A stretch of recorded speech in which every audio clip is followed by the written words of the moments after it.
आज से लगभग 4700 साल पहले सिंधु नदी के किनारे ऐसी एक सभ्यता अस्तित्व में आई जिसकी कहानी आज भी हमें मोहित कर देती है। यह कहानी है सुनियोजित नगरों की, महान कारीगरों की और एक ऐसी लिपि की जिसे आज तक कोई पूरी तरह पढ़ नहीं पाया है।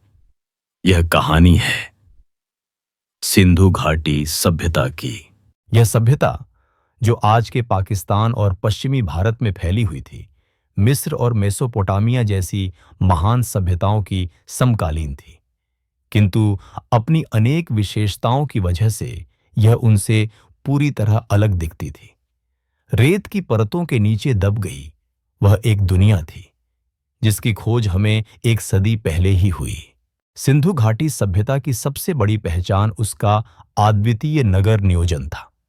सोचिए, 4500 साल पहले जब दुनिया के कई हिस्सों में लोग खानाबदोश जीवन व्यतीत कर रहे थे, यहाँ के शहरों को एक कुशल अभियंता इंजीनियर की तरह डिजाइन किया गया था।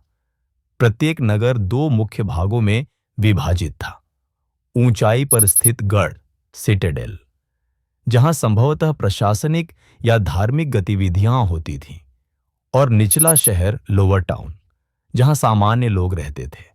सिंधु घाटी के लोग मुख्यतः कृषि पर आधारित थे। वे गेहूं, जौ, दालें और मटर जैसी फसलों की खेती करते थे। और हाँ, ये वही लोग थे जिन्होंने दुनिया में सबसे पहले कपास की खेती की थी। उनके सूती वस्त्र दूर दराज के देशों में भी पसंद किए जाते थे। उन्होंने बैल, भैंस, भेड़ और बकरियों जैसे पशु पाले।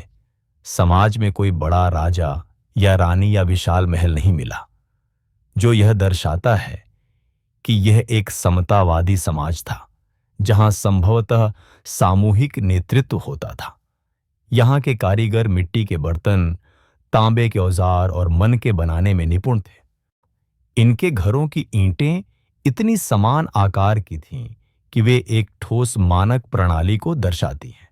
लेकिन सबसे प्रभावशाली थी उनकी जल निकासी व्यवस्था। हर घर में स्नानागार और शौचालय होते थे, और गंदा पानी ढकी हुई नालियों के माध्यम से मुख्य नाले तक पहुंचता था।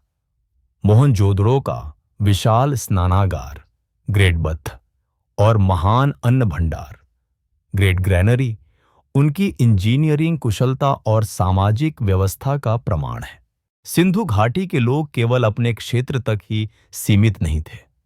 उनके व्यापारिक संबंध दूरदराज की सभ्यताओं से घनिष्ठ थे, जिनमें मेसोपोटामिया विशेष स्थान रखती है। मेसोपोटामिया के अभिलेखों में मेलुहा नामक स्थान का उल्लेख मिलता है, जिसे अनेक इतिहासकार सिंधु घाटी सभ्यता ही मानते हैं। ये लोग कपास, अनाज, कीमती पत्थर और मन के निर्यात करते, और प्रतिदान स्वरूप सोना, चांदी तथा अन्य धातुएं आयात करते थे।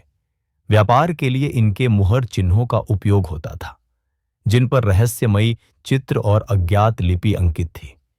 सिंधु घाटी की कला और शिल्पकला अत्यंत उत्तुंग थी। मोहनजोदड़ो से प्राप्त नृत्य करती हुई कन्या की कांस्य मूर्ति इनके धातुकल्पन के उत्कृष्ट नमूने में से एक है। दाढ़ी वाले पुजारी की मूर्ति इनकी सामाजिक एवं धार्मिक जीवन में शासकीय या पुरोहित वर्ग की प्रतिष्ठा का प्रतीक है। उनके धार्मिक विश्वासों में मातृदेवी की पूजा प्रधान थी, जो उर्वरता एवं प्रकृति की प्रतीक थी। मोहरों पर पशुपतिनाथ शिव के प्रारंभिक स्वरूप जैसा चित्र भी मिलता है, जिसमें आकृति योग की मुद्रा में स्थित है।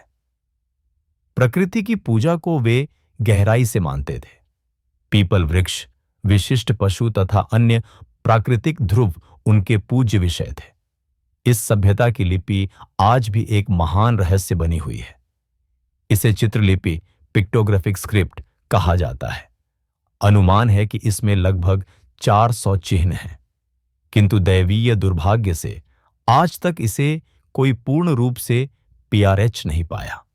मिस्र सभ्यता के अध्ययन में रोसेटा स्टोन ने मार्गदर्शन दिया, जहां एक ही लेख अनेक भाषाओं में अंकित था, किंतु सिंधु लिपि के साथ ऐसा कोई द्विभाषी अंग मिला नहीं है। यदि हम इस लिपि को समय रहते समझने में सफल हों, तो इस सभ्यता के और भी अद्भुत रहस्य उजागर होंगे। लक्ष्य लगभग 1900 ईसा पूर्व हो सकता है। तो दोस्तों, आज की कहानी यहीं खत्म होती है, लेकिन पिक्चर अभी बाकी है। इसका दूसरा पार्ट बहुत जल्द आने वाला है। अगर आपको इस तरह के वीडियोस देखना पसंद है तो फटाफट चैनल को सब्सक्राइब कर लीजिए ताकि आप कोई भी अपडेट मिस ना करें। आप अगली कहानी किस पर सुनना चाहते हैं? नीचे कमेंट सेक्शन में अपने आइडियाज जरूर शेयर करें। हमें आपके कमेंट्स का इंतजार रहेगा।